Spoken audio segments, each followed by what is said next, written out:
He signed his name on the box himself. It is not because someone asked him to or it was a standard practice. He did it because for 25 years his name had appeared on nothing. Letters he wrote went out under his brother's signature. Decisions he made were credited to his brother's vision. Systems he built, schedules he kept, and accounts he balanced. All of it absorbed into the reputation of a man who slept upstairs while W.K. Kellogg worked the floor below. He was 45 years old in 1906. He had the posture of a man who had spent decades making himself small in a room where someone else was large. He was not tall. He was not charismatic. He did not give speeches or write books or hold court at dinner tables the way his brother did. What he could do, what he had always been able to do, was run things. Keep them moving. Find the place where a system was failing and fix it before anyone else had noticed it was broken. The Battle Creek Toasted Cornflake Company was his, not his brother's, his, and the signature, that looping, deliberate script pressed into the cardboard of the first boxes off the line, was not vanity. It was a declaration. It was the first public statement W.K. Kellogg had ever been permitted to make about who had done the work. He had that signature printed on every box. He had spent 25 years building someone else's dream. He had 1 year to enjoy his own before his brother sued him for the right to exist. The story of W.K. Kellogg doesn't begin with him. It begins inside the institution his brother ran, where the experiences that shaped W.K. Kellogg's future first took hold. The Battle Creek Sanitarium was not a hospital. It was something stranger and more specific than that. A palace of health, operating under Seventh-day Adventist principles, where wealthy Americans came to be remade. No meat, no alcohol, no caffeine, no tobacco.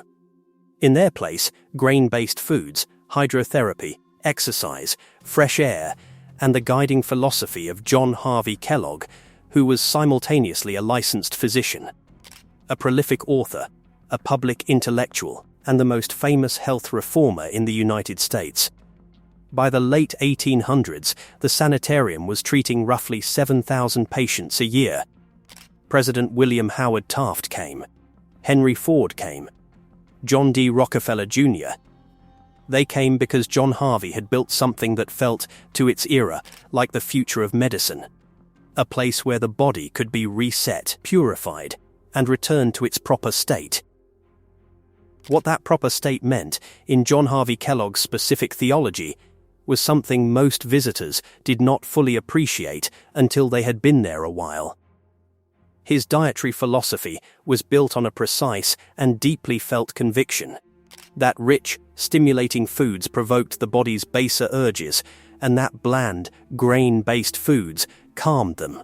This was not incidental to his program. It was central. He wrote about it at length. He believed that what a person ate determined, in large part, what a person wanted, and that the patients arriving at his sanitarium, corrupted by coffee and meat and alcohol and the excesses of industrial American life, needed to be fed differently before they could think differently.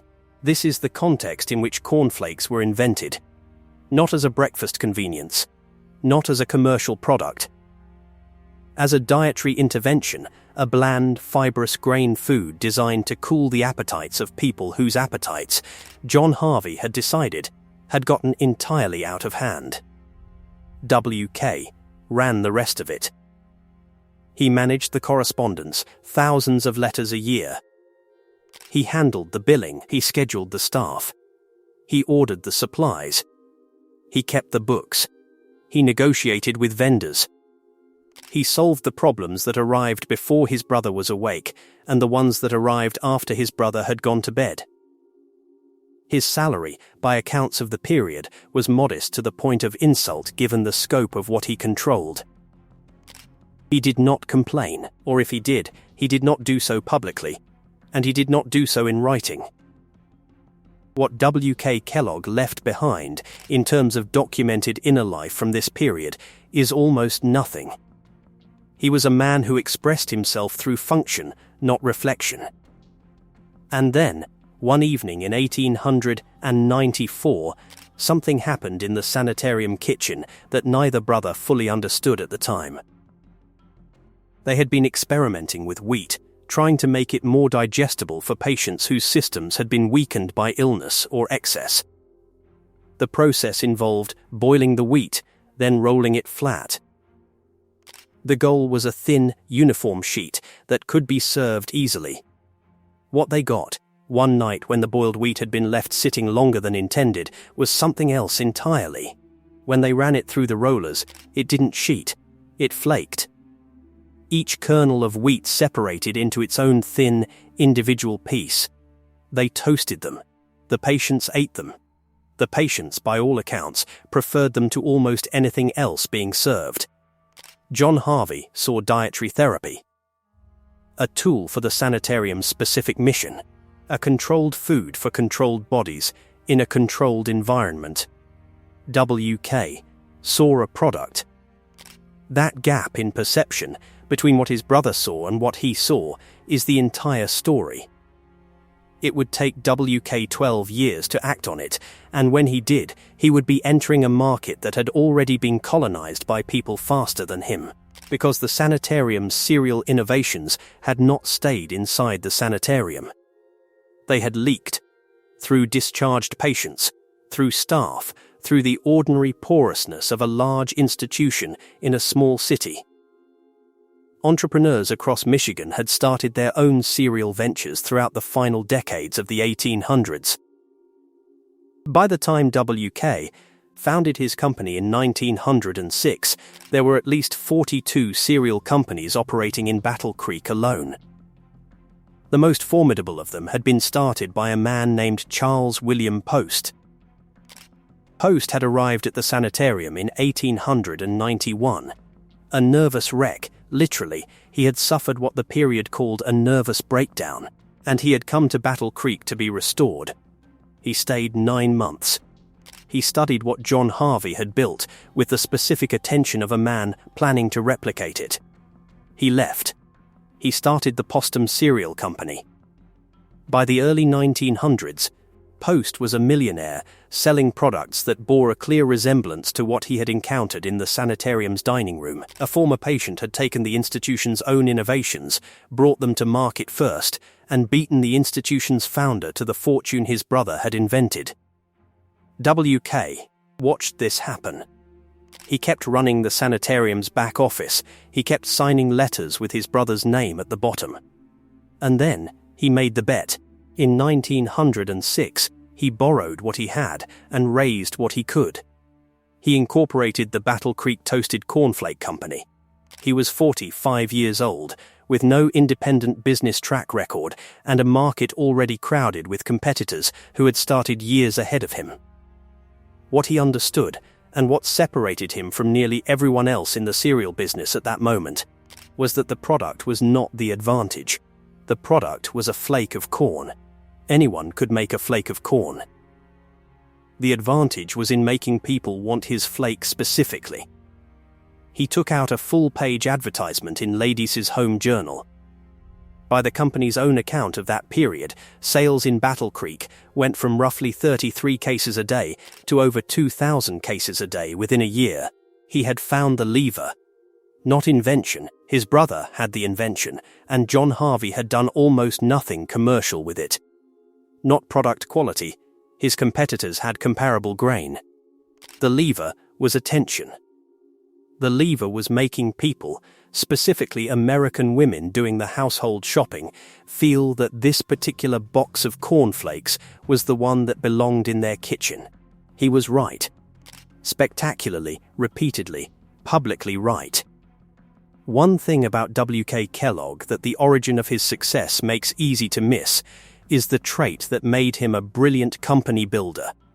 The absolute unrelenting certainty that he alone understood what needed to be done and how it needed to be done was the same trait that would, in the end, make the empire impossible to hand to anyone else. He had learned that certainty in the sanitarium. He had learned it from his brother. He had learned it from the wrong teacher. By the 1920s, the Kellogg Company was the best-selling packaged food operation in the United States. The facility in Battle Creek ran 24 hours a day, 6 days a week. Roughly 1,500 people worked there. The cornflake had become, in a way that would have seemed preposterous to anyone watching WK sign his first boxes in 1906, a staple of American domestic life.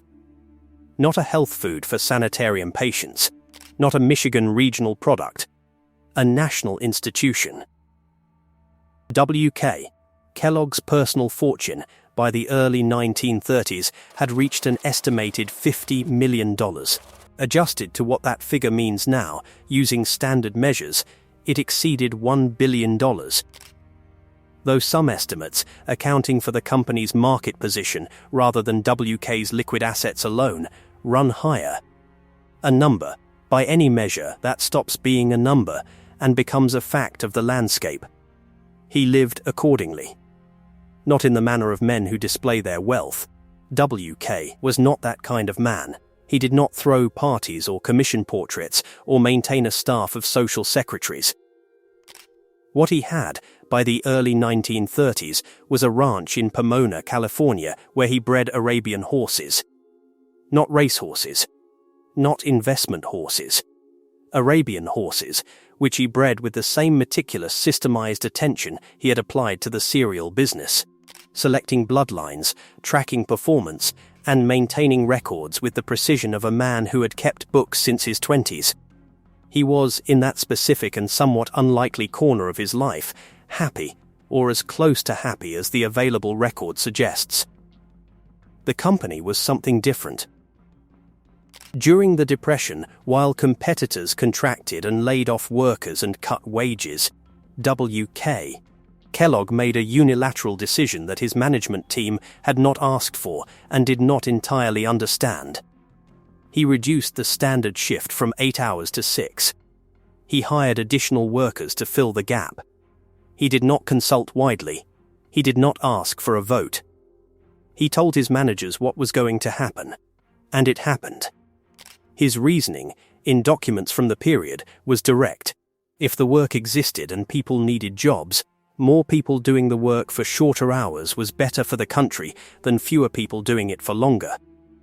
This was both a moral position and a practical gamble. The 6-hour shift adjusted cost structures in ways that were not straightforward, and it was not a decision his board had sanctioned. It worked. The company survived the Depression in considerably better shape than most competitors. But notice what the decision revealed. Kellogg, at the peak of his company's power, was still making foundational choices entirely alone. He did not explain himself before he acted. He did not invite debate. He decided, announced, and moved forward, and the people around him executed. His son John Leonard, known to the family as Carl, was working inside the company by this point. WK had brought him in. He was capable. He was loyal in the way that sons of demanding fathers often are, persistently, effortfully, in a register that is hard to distinguish from anxiety. By accounts of people who knew the family in this period, Carl worked hard and was competent, and received from his father something that arrived in irregular doses: approval. There was one decision WK had not yet made. He had decided what to do with the company. He had not yet decided what to do with the fortune. And those two questions, it turned out, had different answers, and the difference between them would define everything that came after. His brother was still alive. They had not spoken in years. That situation would remain unresolved for longer than most people who knew them thought possible. The first crack had not been subtle. It had been a lawsuit. Within 4 years of the company's founding, John Harvey Kellogg filed suit against his brother. The claim was, at its surface, commercial. John Harvey had started his own cereal venture, and he argued that WK, as use of the Kellogg name, gave WK's products an unfair advantage. The underlying claim was something older and more personal. John Harvey believed, or had convinced himself to believe, that the cereal formula belonged to him, that the invention was his, that the commercial application However brilliant WK's execution was built on a foundation that John Harvey had laid. What John Harvey could not entirely say, because it would have sounded like what it was, is that he was not prepared for his younger brother to be the one that history remembered. The lawsuit wound through Michigan courts for years. It consumed money, management attention, and the residual goodwill between two brothers who had once shared a kitchen, a faith, and an accidental invention. WK built his company while his lawyers fought his brother. He signed boxes while depositions were taken. He ran national advertising campaigns while John Harvey argued in court filings that the name on those boxes was not entirely WK, as to use. The Michigan Supreme Court ruled in WK's favor. He won. The company was his. The name was his. And then, in the years that followed, something happened that has rarely been remarked on, though it captures the absurdity of the brothers' relationship better than almost anything else. John Harvey, having lost the lawsuit, did not shut down his own cereal operation.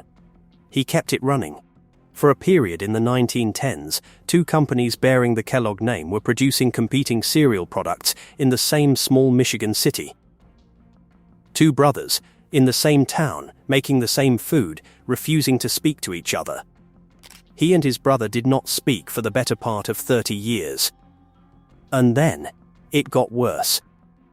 In the early 1930s, WK began losing his sight, glaucoma, a documented diagnosis from Markel's account of the period. The progression was not sudden. It was steady and remorseless, the way the worst losses tend to be. By the mid-30s, he was substantially visually impaired. A man who had built his life's work on the meticulous management of detail, on reading, checking, correcting, reviewing, could no longer read a document without assistance. He did not respond to this by loosening his grip, he responded by tightening it. He required reports read aloud to him. He second-guessed decisions made in his absence. He inserted himself into operational matters that had been nominally delegated to the people below him, including to Carl. A management team that had always worked under close supervision now worked under close supervision from a man who could not see what they were doing, and compensated by needing to know everything about it. This is not an unusual response to the loss of a primary sense. It is a deeply human one. But in the specific context of a company that had been built around one man's total authority, it created a pressure that ran downward through every level of the organization. Carl absorbed most of it. The precise nature of the fracture between WK and his son is not as cleanly documented as the lawsuit or the company's founding. What the historical record preserves is the outline. Carl's active role in the company diminished. The transition from founder to successor that WK had presumably been building toward did not happen the way it might have. By most accounts, the relationship between father and son had a specific texture. The texture of a man who had spent his career waiting for authority and, once he had it, found that passing any portion of it to someone else required a trust he could not quite locate in himself. WK had learned from his brother what it felt like to be overlooked. He had absorbed that understanding so completely, lived inside it for so long, that when he became the one with the power, the only model he had for exercising it was the one his brother had shown him. He did not repeat it cruelly. He repeated it the way people repeat the patterns of their formation, without quite realizing that the lesson they learned was a lesson at all. Carl left active management of the company. The dynasty, in the sense of a Kellogg controlling the Kellogg company, ended not with a financial collapse or a market defeat, but with something quieter and more final, a father who could not make room, and a son who eventually stopped waiting for the invitation. The next chapter was more damaging still. In 1930, W.K. Kellogg established the W.K. Kellogg Foundation. He transferred into it the controlling block of Kellogg Company shares that represented the core of his fortune. The foundation's mandate was charitable, child welfare and education. The shares were transferred with that mandate attached. They could not be inherited. They could not be voted back into private control by any family member. The decision was not impulsive. It was deliberate, documented, and public. In statements from the period, W.K. made clear he felt he had accumulated more than he needed and wanted the remainder to serve a purpose beyond himself. He said this without apparent conflict. He meant it. But consider what the decision also accomplished. It resolved, in a single transaction, the question he had not been able to answer any other way. What do you do with a dynasty when there is no one you fully trust to carry it? When your brother sued you for your own name, and your son could not get close enough to earn your full confidence, and the company was too much of you to be safely handed to anyone who was not you, you give it away. To strangers, because strangers at least will not disappoint you. The most difficult part had not happened yet. John Harvey Kellogg died in 1943. By that point, W.K. was 82 years old, nearly blind, living largely at the ranch in California with his horses. The brothers had not spoken meaningfully in decades. What the historical record preserves about the final contact between them is almost nothing.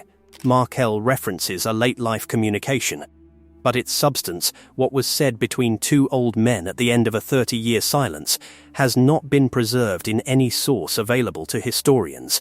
That absence is the most striking fact in this entire story. Not the lawsuit, not the fortune, not the foundation. Two brothers who shared a hometown, a last name, a faith, a kitchen, and an accidental invention that changed American eating habits, and the record of what they said to each other at the end is a blank. W.K. outlived his brother by 8 years. He died in Battle Creek in 1951, at the age of 91.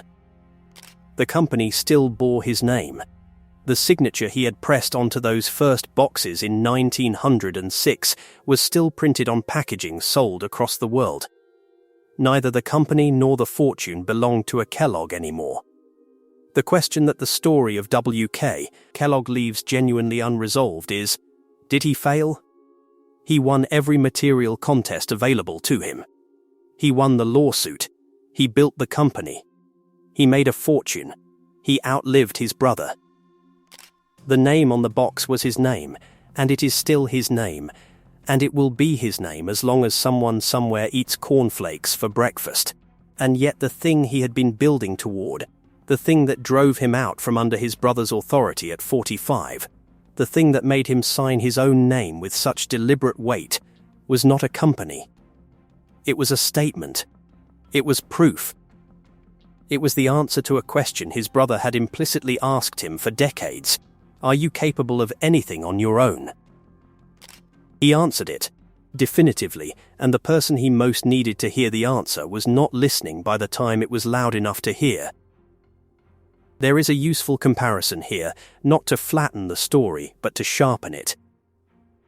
The Vanderbilts, who built their fortune through the same combination of ferocious personal control and operational genius, faced a version of this same question.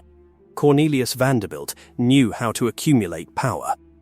He was less certain about how to transmit it.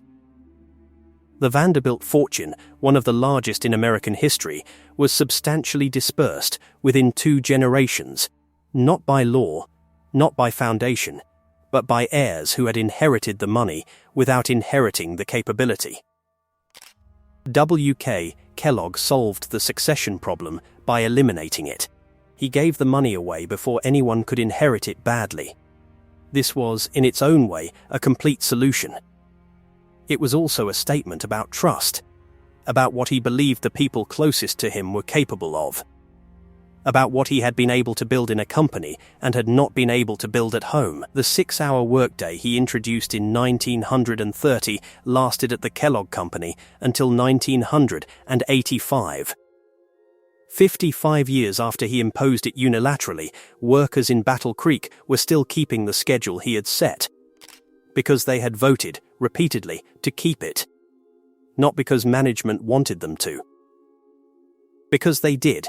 The man who struggled to extend trust to his own son had, without intending to, created a workplace that outlasted him by decades through the choices of people he had never met. What W.K. Kellogg built, in the end, was not a dynasty. He built a company that didn't need a dynasty. He built a foundation whose assets have grown to several $1 billion, and whose grant-making has touched communities across more than 50 countries. He built a horse center in California that still holds public shows on the ranch he donated. And he built a signature, pressed deliberately onto cardboard in a small Michigan office in 1906, that is still there, on the box, every morning, in grocery stores in 40 countries. He gave everything away. Not because he had to, because by the end, there was no one he wanted to give it to. The ranch is still there. The horses are still there. The Kellogg Foundation is still there. The company is still there, and somewhere in Battle Creek, in a building that was once called the Battle Creek Sanitarium, where a man who would become the most famous health reformer in America once told his younger brother what to do, and how to do it, and to whom it would be credited. That building has been converted into a luxury condominium complex. John Harvey Kellogg's life's work is now apartments. W.K. as name is still on the box. Do you think W.K. Kellogg was one of the greatest American success stories? Or do you think he was a man so shaped by decades of subordination that he could never fully trust another person, including his own son, with anything he had built? Tell me in the comments below.